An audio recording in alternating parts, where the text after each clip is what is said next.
ከቤት ከዛ ከኮንትራት ቤት ጠፋው። የት ነው? የት ሀገር ነው የጠፋውበት ነው? ኖ እዚህ ሀገር ነው? ኢማራት ነው? እዚህ ሀገር ነው? ዱባይ? አዎ ዱባይ ነው። ከዛ ጠፋሁኝ ወዲያው። አልሐምዱሊላ በጣም ስለተጨናነቁ ያው ጃዛ ቤቶችም በምን ሌሎች አሉ። በእርግጥ በጣም ስራ የፈቱ ግን ያው እኔ ጭንቀት ላይ ስለነበርኩኝ እንደምንም አስገቡኝ ስራ። አሁን ስራ ላይ ነው ያለሁኝ ማለት ነው። ያው ስራ በጣም ከባድ ነው። በጣም ብዙ ቤተሰብ አለ። 3ኛ ፎቅ ድረስ ነው ብቻዬን ነኝ። ግን በቃ የግድን ሀሳቤ ለእነሱ መድረስ ነው። የኔን ድክመት ሳይሆን ለእነሱ መድረስ ነው ሀሳቤ። ለምን የፊቱን እየሰራሁ ማለት ነው። አሁን በዚህ 2 ሳምንት ውስጥ በቃ ያላሰብኩት ነገር ተከሰተብኝ። ከዛ እቺ አጎቴ ልጅ ያልኩሽ ልጅ ያለባት ከዛ ደወለች እና በዚህ 2 ወር ውስጥ መጥሽ ልጅሽን ካልተረከብሽኝ እኔ አልይዝም አለች። ላይ እኔ የት አባት ላድርጉ? ይሄ ልጅ እንዳልሄድ ምንም ነገር የለኝም እጄ ላይ የፊቱን እየላኩ ነው። እዚህ ደግሞ እንዳልቀምጥ ልጅ የት ላድርገው? በቃ እኔ ዝም ብዬ በቃ እዚህ ያለሁት ዝም ብዬ ዛቴ ነው ያሉ። የሚናገሩኝን አልሰማ፣ አረቦቹ የሚሉኝን አልሰማ። በቃ ቴንሽኔ በቃ እንቅልፍ የለኝ። አዳሬ እንዲሁ በቃ ወይ ሳለቅስ ነው ማድር ወይ ደግሞ ስጨንቅ ነው ማድር። ጠዋት ተነስቼ በቃ እኔ ምን ብዬ ልንገርሽ? እንዲሁ ምን አባቴ እንደማደርግ ግራ ገብቶኝ ነው። እባክሽን እርጂኝ። እንዲሁ በሀሳብ ምን እንደማደርግ ማለት ነው እኮ። ስለዚህ አሁን አንቺ የምትፈልጊው ልጅሽን የሚይዝልሽ ሰው ነው የምትፈልጊው? ምንድን ነው የምትፈልጊው? ልጄን የት ታደርጊዋለሽ? ልጅን ያህል ነገር እንዴት ነው ለማን ላስጠጋው? እኔ እንዴት ነው በቃ ማለት እኔ እንጃ። እኔ እንዴት እንደማድረግ ግራ ገብቶኝ ነው። እኔ እንዳልሄድ ያው አዳሪ ትምህርት ቤት ማስገባት ትፈልጊያለሽ? የት? አዲስ አበባ ነው አዳሪ ትምህርት ቤት። አዲስ አበባም ሆነ በየሀገሩ አለ አዳሪ ትምህርት ቤት። ወይ ደግሞ ሰራተኛ ቀጥረሽ እናትሽ ጋር ሰራተኛ ለምን አትቀጥርሽ? በዛው ያሉበት ቦታ እኮ አሁን ችግር ነው፣ ጦርነት ነው። አማራ ክልል ያሉ እኮ አማራ ክልል ሰራተኛ መቅጠር አይቻልም ታዲያ? ኖ አሁን ያለሁበት አንደኛ መኪና መሄድ አይችልም። እዚህ ጋ አሁን ልሰደው እንኳን ብል ማለት ነው። አዳሪ ትምህርት ቤት ችግር የለውም። አዳሪ ትምህርት ቤት ችግር የለውም። በጣም ጥሩ ነው ለልጆች። እንደውም ክፍያውን ከቻልሽ አንድ፣ ሁለተኛ ግን ሰራተኛ መቅጠር ከተቻለ እናትሽ ጋር ሰራተኛ ይቀንስልሻል ብዬ ነው ከአዳሪ ትምህርት ቤት። እናቴ ጋር ምን አለ መሰለሽ፣ እናቴ ጋር መሆን ማይችልበት የት አካባቢ ያት? በትክክል ቦታውን ንገሪኝ። እዛ አካባቢ ሰው አልመጣም። የት አካባቢ ናት እናትሽ በትክክል ቦታው ላይ? እናቴ አማራ ክልል ነው፣ ቻግኒ የሚባል ከተማ ነው ያለችው። ቻግኒ ከኮሶበር በቃ ባህር ዳር ዙሪያ ነው። ባህር ዳር ዙሪያ ነው። ቻግኒ የት ነው ውዴ? ባህር ዳር። ከባህር ዳር 200 ኪሎ ሜትር ትጓዣለሽ። ወደ አባይ ግድብ መታጠፊያ አካባቢ ነው። አባይ ግድብ በዛ ነው የሚያልፉ። ክልል 6 አካባቢ ነው። ክልል 6 ድንበር ላይ ነው። እና ቻግኒ ላይ ችግር አለ በዚህ ሰዓት? ሰላም አይደለም? አማራ ክልል አጠቃላይ ችግር አለ። መስመሩ ዝግ ነው አሁን እኮ። ቆይ እኔ እዛ አካባቢ ሰው ላጠያይቅና ሰራተኛ ላፈላልግልሽ። ከዛ ያጎትሽ ልጅሽን ወስዳ ማለት ነው ለእናትሽ ትሰጣትና ሰራተኛ ትቀጥሪያለሽ። ለእናትሽና ለወንድምሽ ትልኪ የነበረው ብር በቃ ለሰራተኛ ክፍያ ይሆናል ማለት ነው። ገባሽ?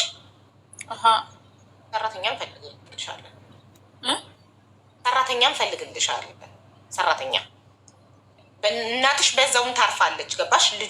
እሷ ሰራተኛዋ ልጅሽን መያዝ ብቻ ሳይሆን ወንድምሽ አካለ ጉዳተኛ ስለሆነ እናትሽንም ቤት ውስጥ አሁን ላይ ሰራተኛ ኃላፊነቱን ይወስዳሉት ያለሽ አሁን ያሉት ላይ ልጅ ላይ አሁን እኮ በጣም ትንሽ ከባድ እየሆነ ነው። ሰራተኛ ቀጥረሽ ልጅ ማሳደግ አይጠፋም፣ ችግር የለውም። ለፈጣሪ ያሉ ታማኝ ጥሩ ሰው አይጠፋም። እንፈልጋለን ሰራተኛ። ግን ያጎትሽ ልጅ ግን እንዴት ጨከነች? እኛ እናናግርልሽ ያጎትሽን ልጅ እንለምንልሽ፣ እንዴት ጨከነች ግን? ለምንድን ነው? እኔ ራሱ እሱ ነው በጣም የረበሸኝ ነገር ቢኖር እሱ ነው። ምክንያቱም መጀመሪያ አልችልም ብትለኝ ኖሮ ሌላ መንገድ ፈልግ ነበር። ግን እዚህ ከመጣሁ በኋላ የሆነ ችግር ውስጥ ከገባሁ በኋላ ይህንን ሀሳብ ስትነግረኝ በቃ አላደል ደግሞ በጣም አምኛት ነው። ከእናቴ በላይ አምኛት ነው ልጅን ያህል ነገር ሰጥቻት የመጣሁ። አሁን ያለሁበት ደግሞ እንዲሁ ወይም በክፍለ ሀገር ምናምን አይደለም ያለሁት ሰው ሀገር ነው። ያጎትሽ ልጅ ቲክቶክ አካውንት ካላት እስኪ ትምጣና እኛ እንለምናት። አሁን 4400 ሰው አለን። እኛን ካብደናት እሺ ልትል ትችላለች። ጥሪያትና እስኪ ሼር አድርጊላት። ቲክቶክ አትጠቀምም ግን ቁጥሯን ልሰጥሽ እችላለሁ እንትን ካላለሽ ማለት ነው። ለራስሽ በውስጥ ላይ ቲክቶክ አትጠቀምም። እና በቃ ምንድን ነው ማድረግ ያለብኝ ብዬ ሀሳብ ቢያንስ እንድትሰጭኝ። ገንዘብ አትልኪላትም? እልካለሁኝ። በቃ ያለችው ጭራሽ እኔ ያልይዝም በቃ ነው ያለች። ላጎትሽ ልጅ ገንዘብ ሀቢባ ብር ፈልጋ ነው የገንዘብ እርዳታ እንዳልሆነ አስቀድማ ነግራኛለች። ጠዋት ስትገባ የገንዘብ እርዳታ ከሆነ አንችልም እርዳታ ስላት አይደለም የሀሳብ እርዳታ ፈልጌ ነው ብላለች። እና ማለት ነው ገንዘብ ትልኪላታለሽ። ደሞዝሽን ግማሹን ለእናትሽ እና ግማሹን ላክስትሽ ልጅ ነው የምትልኪው? ደሞዝ ለእናቴ ልካለሁ። ከዛ ደግሞ ለእሷ የተወሰነ ደግሞ ልክላታለሁ። ምክንያቱም የሚማረው ትምህርት የመንግስት ትምህርት ቤት ነው። ለአንዳንድ ወጪ የሚሆን ልክላታለሁ በየወሩ ማለት ነው። የገንዘቡ ሳይሆን እሷ በቃ አልይዝም ነው ያለችኝ ጭራሽ ማለት ነው። እሺ ይኸውልሽ እኔ አንድ ነገር ልጠይቅልሽ። የአዳሪ ትምህርት ቤት አንድ ያጎትሽን ልጅ ስልክ ቁጥር ስጪኝ ደውዬ ለምን እንዲህ እንደምታደርግ ጠይቃታለሁ። ህሊና የላት ለምንማ ያለችኝ ሰውን እንትን ይለኛል፣ ይረብሸኛል። በቃ ረበሸኝ። እኔ ምነግረውን አይሰማም ልጁ ማለት ነው። እኔም ስርቀው አባቱም ሲርቀው ባህሪው ይመስለኛል ተቀይሯል። አባቱን መቼ አይቶት ያውቃል? አስረግዞኝ ተወኝ አይደል ያልሽው እኮ እንደወለድኩኝ ሄደ። አባቱንም በቃ ሰምልሽ እኔ ነበርኩኛ ጎኑ ሁለታችንም ሲያጣ ይሄ ልጅ በጣም ባህሪው ተቀየረ። ስንት አመቱ ነው ልጅሽ? አሁን 9ኛውን ጨረሰ። ወደ 10 ይገባል። 9 አመቱ ነው። ኦኬ አሁን አንቺ እዚህ ሀገር ከመጣሽ ስንት አመትሽ ነው? ገና 10 ወሬ ነው። አመት አልሆነኝም ገና። ከ8 ወር እዛ ኮንትራት ቤት ሰራው። እዚህ ደግሞ አሁን 2ኛ ወሬ ይጫል። ወደ 9 አመት እኮ ትልቅ ነው እኮ ይሰማል ሲነገር ቁጭ በል ሲባል አልገባኛል። እኔ ጋር እያለ ማለት ነው በጣም ስርዓት ያለው ልጅ ነው ብታዩ። ትምህርት ቤት ራሱ ሳይለንት የሆነ ልጅ ነው። በቃ አሁን እኔ እንዲ እሷ የምትለኝ እሷ ያልቻለችውን ልጅ ማለት ነው እሷ እንደዛውን እሷ እንደምትለኝ ከሆነ ይሄ ልጅ ባህሪ እውነት ተቀይሮ ከሆነ ሰራተኛ ሊችልልኝ ይችላሉ። የአንድ ነገር ቢሆንብኝ ስነው ስጋቴ ገብቶሻል። ሰራተኛ እኮ መገኘቱን ይገኛል።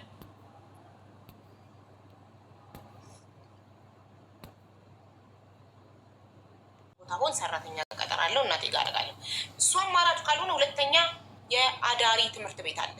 የአዳሪ ትምህርት ቤት በጣም ስነ ስርዓት ይማራል። አዳሪ 9 አመቱ ከሆነ ትልቅ ነው። የ4 አመት ልጅ ምናምን መስሎኝ ነበር። የ9 አመት ልጅ የአዳሪ ትምህርት ቤት ካስገባሽው የሚበሉበት ሰዓት፣ የሚጫወቱበት ሰዓት፣ የሚያጠኑበት ሰዓት በጣም ነው ስነ ስርዓት ያላቸው። አዳሪ ትምህርት ቤት የሚማሩ ተማሪዎች በጣም ዲሲፕሊን ይለምዳሉ፣ ስነ ስርዓት ይለምዳሉ። ሁሉ ነገር ታስገባል። ሞዴሬተር ቤዚን አስገባትና ፎሎ ታርገኝ። የ3 ናቸው። ከ3ቱ ዋና ማናጀሩ ነው ያገናኘዋት ማለት ነው። እና ነገረችው እንዲህ ፋዘር አርፏል እና ቀስ ብላ አስረዳት ነገር አለችው። መጥቶ ነገረኝ። በቃ ማለት ፋዘር በሞተበት 6ኛ ወሩ ከ6 ህገወጥ ነኝ አስቢ። ፎርጅድ የሆነ ማለት ፎርጅድ ስልሽ ጊዜው ያለፈበት ፓስፖርት እጄ ላይ ያለ ኤክስፓየር ዴት ያደረገ ማለት ነው። በቃ ሁሉ ነገር ገዛዝቼ ባለኝ ገንዘብ ሁሉ ነገር ገዛዝቼ ቀጥታ ሄድኩኝ ለፋዘር 6 ወር። አጋጣሚውን የሚያገኙት ነገሮችን ማስተካክለውልኝ የጨረሱት በ6 ወሩ ነው። እና ሄድኩኝ ሀገር ገባው። ሀገር ስገባ ፋዘር የሞተበትን ኬዝ ቤት ውስጥ ማለት የደረሰበትን መከራ በደል ቲቪ ነበር የታመመው እና ተላላፊ ስለሆነ ምን ያህል እንደተገፋ ሲነግሩኝ እኔ በአባቴ አልደራደርም ከምነግርሽ በላይ ማለት ነው ሀቡ። እና የደረሰበትን ነገር ሲያስረዱኝ በቃ ማለት በቀን በቀን እየርኩኝ መቃብሮ ላይ ያለቅሳለው ምናምን በጣም ልቤ ስብር አለ። ሳትቀብሪ ስትቀሪ ምን ያህል ህመሙ የቀበረ ሰው መቼም ይወጣለታል አይደለ ሀዘኑ። ሳትቀብሪ ስትቀሪ ምን ያህል ሀዘኑ ስብራቱ እንዳለ የደረሰበት ሊያውቅ ይችላል። ስደት ላይ እናት አባት ወይ ብዙ ነገር ያጣ ሰው ማለት ነው። እና በጣም ስብር ነው ያልኩት አቡዬ ከምነግርሽ በላይ። ውስጥ ላይ ስቃል እንጂ ውስጥ ቅስሜ ስብር ነው ያለው። ማለት ሄጄ ሁሉን ነገር አስተካክዬለት ሰራተኛም ቢሆን የቦር እየከፈልኩኝ ያለው ነገር አስተካክዬ ወደ ዱባይ ለመሄድ ነበር አላማ የነበረኝ። በቃ ያለበትን ቤት ጽድት አድርጌ አስተካክዬ፣ ግን ያን ነገር እግዚአብሔር አልፈቅም። ሞት ቀደመው። ገባሽ? ያ ነገር ስላለ ስብር አልኩ። ቤት መሄድም አስጠላኝ። እናቴ ቤት ማለት ነው። አስቢ፣ በወር $200 ነው የምልከው። ሰዎቹ ካዘኑልኝ እንግዲህ በብላክ ሲመነዘር እስከ 30 ሺህ ስላለው ከ30 ከ20 ሺህ ከ25 ሺህ ያላነሰ ብር ነበር የሚልኩልኝ። አጋጣሚውን አካውንት ነበረኝ ግን እንትን ምንድን ነው አክቲቭ ስላልነበረ በሰዓቱ ጊዜ ዶላር ስንት ነበር እንዴ? አሁን አንድ ዶላር 114 ብር ነው አይደል? አሁን 100 ብር ነበር። $1 $100 ነበረ በሰዓቱ። ስለዚህ $200 ይሆናል። $1 100 ብር ከነበር 20 ሺህ ነው። አዎ 20 ሺህ ነበር የምትልኪ በዩሮ። አንዳንዴ ቲፕ $50 ከጨመሩልሽ 25 ሺህ ነበር የምትልኪ። እንደ ሰዎቹ አዋተው ለ3 ሼር አድርገው ስለሚልኩ ዛሬ እንዲጨመርላት እንደዚህ እናርግላት ሲሉ የእነሱ ደሞዝ ከፍ ብሎ በገባ ቁጥር ለእኔም እየጨመሩ ይልኩልኝ ነበር እና በቃ አካውንት አክቲቭ ስላልሆነ በእናቴም አካውንት ነበር የምልክላት እና በቃ አካውንት ገንዘቡ ሙጥጥ አድርገው ጭርስ አድርገው ጠበቁኝ። የፋዘርንም መገፋትን ደግሞ ሳስበው ቅስሜን ሰበረኝ። ማለት ጓዳ ውስጥ ዘግተውበት ብፌ ዘግተውበት ጓዳ ውስጥ ሰው እንዳይተላለፍ ብፌ ዘግተውበት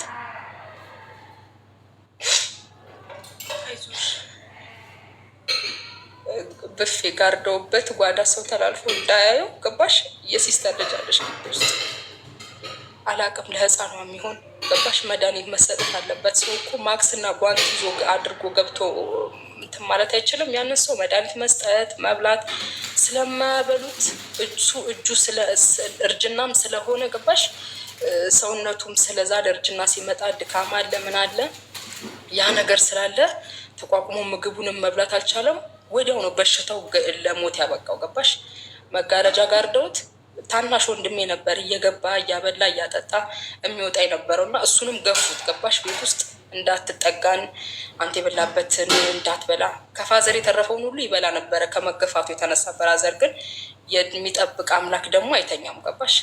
ያ ነገር ስለነበረ ቤት ውስጥ ተመልሼ መግባት አልፈለግኩም። ሀቡዬ አጋጣሚ ሆኖ ከባንክ ይሄው የማውቀው ልጅ እዛው ስሰራበት የነበረበት ልጅ ሶማሌ ተሰሪባቸው የነበሩት አየር መንገድ ነው የሚሰሩት። አላልኩሽም? አየር መንገድ ሶማሌ አየር መንገድ ወይስ ኢትዮጵያ አየር መንገድ? የኢትዮጵያ አየር መንገዶች ናቸው፣ ግን ሶማሌ ላይ ተመድበው ሄደው የሚሰሩ ናቸው። ሶስቱም ወንዶች ናቸው። ደሞዝሽና ሁለት ወንድ አንድ ሴት ናቸው። ከዛ እሱ ልጅ እናወራ ነበር በኢሞ እና አካውንት ፈችና አካውንት ላኪልኛል ማለት ነው። ለሆነ ነገር ይሆንሻል በቃ ማለት ራስሽን አቋቁመሽ ሻይ ቡና ጀምሪ ብሎ እንግዲህ አቡዬ እንደዚህ ማንም አያደርግም፣ የእናትሽም ልጅ አያደርግም። ገባሽ? ወንድ ልጅ እኮ ሌላው ቢቀር አንሶላ ልገፈፍሽ ይልሻል አይደለ? ይሄንን እንኳን ከአንደበቱ አላወጣም። ትዳር አለው፣ የራሱ ህይወት አለው ማለት ለሴት ልጅ ያለው ክብርና ሪስፔክት ከምነግርሽ በላይ ትልቅ ነው። አንዳንዴ የተማሪ ግደለኝ ሲባል የተማሪ ግደለኝ ነው የሚባለው። እና አካውንት ክፈችና ላኪልኝ ሲለኝ አካውንት ከፍቼ ላኩለት ማለት ነው። በዛች ቅስፈት ውስጥ 100 ሺህ ብር አስገባልኝ አካውንቴ ውስጥ ማለት ነው። ያቺን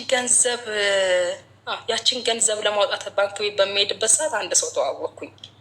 ይሄ ሞባይል ባንኪንግ ምናምን ለማስተካከል ያንን ልጅ ተዋወቅኩትና አስጠጋኝ። ገባሽ? ቤት ማደር አልፈልግም ሳያቸው ወይ ጩሂ ወይ ራስሽን አጥፊ በጂ ጨርቅሽን ጥለሽ በቃ አስፓልት ሂጂ የሚል ስሜት ስላለው ማዘርንም ሲስተርንም ሳያቸው ስለሚያመኝ ብራዘር ከምነግርሽ በላይ 14 ዓመቱ ነው። በዚህ ብስጭት ሲጋራ፣ ጫት፣ መጠጥ ጀምሯል። በ14 ዓመቱ ታናሽ ነው። ሱስ ውስጥ ገብቷል። ስመክረው አልሰማ ስላለኝ በቃ ራሴን ህይወቴ ላትርፍ ለራሴ ልኑር ብዬ ሸሸሁኝ። እንደ አጋጣሚ ሆኖ ይሄ ልጅ ተዋወቅኩኝ ባንክ ቤት ውስጥ ማለት ነው። እሱን ተዋወቅኩና ቤቱ አስጠጋኝ ማለት ነው። ቤቱ አስጠጋኝ። የት ነበር አንቺ ያረፍሽው በሰዓቱ? የተላከልሽን 100 ሺህ ብር ለማውጣት ባንክ ስትሄጂ ይሄን ልጅ ስትተዋወቂው አንቺ የት አድረሽ ከየት ነው ባንክ በት ሄድሽው? ማለት ለብቻሽ ተከራይቻለሁ። በቃ ማለት ጅባና ትንሽ ፍራሽ ብቻ ገዝቼ በቃ መብላትም ካለብኝ በቀን አንዴ ካሰኘኝ ነው። እሱ ነው ምግብ ካሰኘኝ ነው። ገባሽ? በችብስም በምንም ሆዴም ሸውደዋለሁ፣ በእርጥብም ቢሆን ሆዴን ሸውደዋለሁ። ገባሽ? እንደዛም ሆኖ ግን ራብ ስሜት አይሰማኝም። ቤት ተከራየሁኝ። ለመራብ እኮ ደስተኛ መሆን አለበት። ደስተኛና ጤነኛ ስትሆኝ ነው የምትራቢው። ያ ከዛ ሄድኩና ያንን በመመላለስበት ሰዓት ተዋወቅን። በቃ እኔ ጋር ነይ፣ እኔ ብቻዬን ስለምኖር እኔ ጋር ተጠጊ ያለኝ አስጠጋኝ። ያንን ቤት ተውኩኝ፣ እዚህ መጣሁ ማለት ነው። እሱ ጋር ማለት በፍቅረኛ ሆናችሁ ወይስ ዝም ብሎ አስጠጋሽ? በፍቅር። ከዛ ያቺ 100,000 ብር አላቅም፣ ብሩንም አይቶት ይሁን አላቅም። ሀቡዬ 10,000 ብርም ቢሆን ወንድ ልጅ ሊሻማሽ ከፈለገ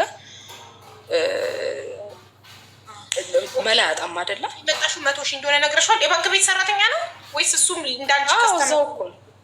አዎ ባንክ ቤት እዛው ነው የሚሰራው። እሱ መስኮት ላይ ነው የሚሰራው። ከስተመር ያስተናግዳል። የተለየ ከሌ ብሄር ተብሎ ስለሚካሄድ እዛ ሀገር የየራሳቸው በየራስሽ ብሄር ነው የምታርፊው። ደላላ ተሳስቼ እኔ የማይሆን እንትን ላይ ገባሁኝ። ብዙ መከራ ደረሰብኝ ማለት ነው። እንደዚህ መደፈር ምናምን ሳይሆን በቃ በምግብ መበደል፣ ሙቀቱ ከባድ ነው። በምግብ በውሃ በጣም ከምነግርሽ በላይ ብዙ አይነት መከራ ነው። ለተለያያችሁ ብቻ በገዛ ዜጎችሽ ምግብ ይከለክሉሻል? አዎ በቋንቋ ብቻ ስለተለየ በስህተት ነው የገባሁት። እዛ በስህተት ከገባሽ ደግሞ ማንም አይለቅሽም። ዳይሬክት ባህሩን እስክትሻገሪ የባህር እስክትከፍለሽ እስክትጫኝ ድረስ ጭነት ማንም አይሰማሽም ማለት ነው። እዛው ነው የምትሆኝ። በር ይዘጋል፣ ጥበቃ አለ ምናምን። በጣም ከባድ ነው እና የነበረው ነገር ከባድ ነው። እንዲህ ነው ብዬ አልነግርሽም። አንዲት ልጅ የሆነ ብሄር እየጠራች ነው። ብሄር የሚጽፉትን ሰዎች ሚዩት አድርጊያቸው ፕሊዝ።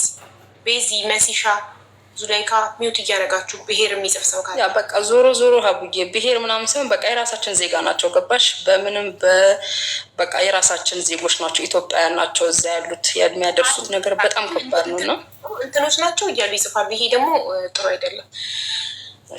በጣም አሳዘንሽን። ግን ጓደኛሽን ማለት ነው ከይቅርታ ጋር ጓደኛሽን እሱ ከደፈረሽ በኋላ ሄደሽ አግኝተሻት ለምን አሳልፈሽ ሰጠሽኝ፣ ለምን እንዲያረግሽኝ አላልሻትም?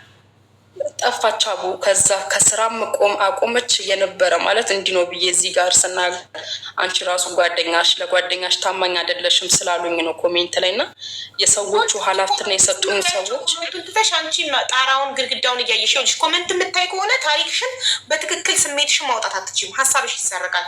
እኔ ደግሞ ምንም ሳያጠፉ ኮመንት ልዘጋባቸው አልፈልግም። ያንንም አላየውም ነበር። ግን አሁን ታብታብ እንዲያደርጉ 500,000 እንዲያስገቡ ኮመንቱ ዘጋባቸዋለሁ። አንቺ ሀሳብሽን ስሜትሽን በትክክል የሚሰማሽን ምንም ሳትፈሪ ማለት ነው መግለጽ፣ ጭንቀትሽን አውጥተሽ መዘርገፍ ትችያለሽ። መስማት በሰዓቱ ለአንድ ቀን ማለት ለ1-2 ቀን ከራሴ ጋር ልሁን ብዬ በዛ አይኔ ላለማየት ያቹ ጽዳቷ የምታጸዳበት ነገሩን ያስረዳች ልጅ ቤት ነው አሳረፋኝ። እሷ ቤት ነበርኩኝ ማለት ነው። ህመም ነበረው፣ ከባድ ነው ከምነግርሽ በላይ። እና እሷ አስጠግታኝ ነው። አጋጣሚ ደግሞ እሷ ጋር ስጠጋ ነፍሰ ጡር ነበረች። በዚሁ አጋጣሚ ተዋውቀን ነው የእሷ ልጅ ክርስትና እኔ ነኝ ያነሳሁላት ማለት ነው። በጣም ግን መልካም ሰዎች አሉ። የእውነት ጽዳት ላይ የሚሰሩ ሰዎች ደግሞ በጣም መልካም ናቸው። ከዚህ በፊት አለሙ የሚባል ልጅ እግሩን የተጎዳ ጽዳት ሰራተኛ ናት አንስታ ቤቷ ያሳረፈችው፣ ቤቱ ህንድ ወደ እስከሄደበት ጊዜ ድረስ። እና በጣም ይገርመኛል። ከሀብታሞች ይልቅ ድሆች ዝቅ ብለው የሚሰሩ ሰዎች ናቸው። ልባቸው ሩህሩህ፣ ለሰው አዛኝ። የእውነት ትባረክ። እሺ ቀጣዩን ነው። እሺ ከዛ በቃ እንደ አጋጣሚ ሆኖ እንደዛው በዚሁ አጋጣሚ እንደተዋወቅን ከ2 ቀን በኋላ በቃ ማለት ምላሿን ብቻ ነው የፈለግኩት። እኔ ምን በድዬሽ ነው? ምን አድርጌሽ ነው ይሄ ሁሉ ለእኔ ክፋት የተመኘሽልኝ? ይሄ ሁሉ የእናቴን ምኞት ቢያንስ እሷን እንዳላስደስት እንዴት ምኞቴን ነፈግሽኝ ብዬ አይኗን እያየሁ ልጠይቃት በሄድኩበት አንደኛ ቤቱ ከመጣችበት ስጠይቃት አላልኩም ብላ ክዳኛለች። ለእሱ እንደዚህ አይነት ምላሽ አልሰጠሁትም ብላኝ ክዳኛለች እሷ በሰዓቱ። ከዛ በቃ ምንም አላልኩም።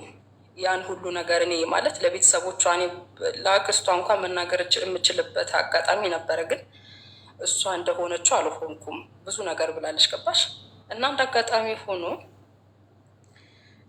አንድ ቀን ፋሲካ በዓል ነበርና 2012 ነው 2012 ነው እና የፋሲካ በዓል ዕለት በቃ ማለት ዛሬን መተሽ ከኛ ጋር እንዝናና ሲለኝ እኔ ከምንሰራበት ቤት ጎን ነው፣ እዛው ላምበረት አካባቢ ነው ቦታውና ከምንሰራበት ቤት ጎን ስለሆነ ነይ ሲለኝ እሺ ብዬ እማቃት ስለሆነች የቤቷ ባለቤት ሄድኩኝ። በቃ ማለት በማያስፎግር እንትን እሷ ከነሱ ጋር ሆና አንቺ ከለር ያለው ነገር አጠጪ ማለት ሚሪንዳ ወይ ፋንታ ስል በእናታችሁችን ፋራ ከለር ያለው ነገር እንዳጠጭ በሉልኝ፣ ከቻላችሁ ስፕራይት እንድትጠጣ አድርጋት ብላ ለሱ ወሬ ታቀባበላለች። እና ለሱ ወሬ እንዲህ ብላ ስትነግረው በቃ ማለት ወይን ስፕራይት ነገር ጠጭ በተቻለሽ አቅም ማለት እዚህ ጋር እንዳይደብራቸው እኛ ሌላ ነገር እየጠጣን ድራፍት እየጠጣን አንቺ እንትስ ማለት ሚሪንዳ ምናምን ስትጠጪ ያስፎገራል ምናምን ሲለኝ እሺ በቃ ምናምን እንዴ ምን ማለት ነው የሆነ የስካር መንፈስ እየመሰለች ምንድን ነው ጨዋ መምሰል ምናምን ነገር ትለኛለች ማለት ነው። በቃ እሺ ማለት የምችለውን ያክል ችዬ በቃ ማለት የፈለገችውን ትበል። በማግስቱ እናቴ ጋር ወደ ቤተሰቦች ጋር ለመመለስ ነበረ እንትን ያልኩትና ወይቺ ፋራ ወይቺ ሰገጤ በቃ አቡዬ የማትሰድበኝ አይነት ስድብ የለም። መጠጣ ለመጠጣት ጉርድ መልበስ እንትን ማለት ከነ ክብረ ንጽህናሽ መቀመጥ እንደ ገጠር ልጅነት የገጠር ልጅ ምንም በቃ ማለት ፋራ ምንም ማቅ አድርገው ስላሰቡ በጣም ትሰድበኝ ነበረ በሰዓቱ። እና በቃ እስከመጣሁባት ድረስ እናቴ ጋር በማግስቱ እሄዳለሁ። በፋሲካ ማግስት ለመሄድ ነው ያሰብኩት። በቃ ማለት የፈለገችውን ትበልና እችላለሁ ብዬ አሰብኩ፣ ወሰንኩኝ። የዛን ሁለት ማታ አቡ እኔ ፈጣሪ በሚያውቀው ምን እንዳደረጉኝ የማውቀው ነገር የለም። በማግስቱ ሲነጋ ራሴን ያገኘሁት አልጋ ቤት ነበር እና ስነቃ በሩ ተዘግቷል። ምን ነበር እየጠጣሽ የነበረው አንቺ? ስፕራይት ነው እነሱ እንዳሉት ስፕራይት ነው ያሉኝ። ገባሽ? ስፕራይት ጠጣ ከለር ያለው ነገር እንዳታዝ ወይ ሚሪንዳ ወይ ፋንታ ነገር እንዳታዝ ብላ ስትናገረው ከጎን እሷ ስትናገረው እሱ ለእኔ ያቀበለኝ መልእክቱን ማለት ነው። ገባሽ? ከዛ ስፕራይት ቀየርሽ? ሚሪንዳ ነበር ልትጠጪ የነበረው? ስፕራይት ቀይሪ ካለ ፋንታ ነው። እኔ ብዙ ጊዜ ፋንታ አናናስ ነው የምጠቀመው። በቃ ማለት ፋንታ አናናስ ነው ለራሴ ማለት ስለምወድ ፋንታ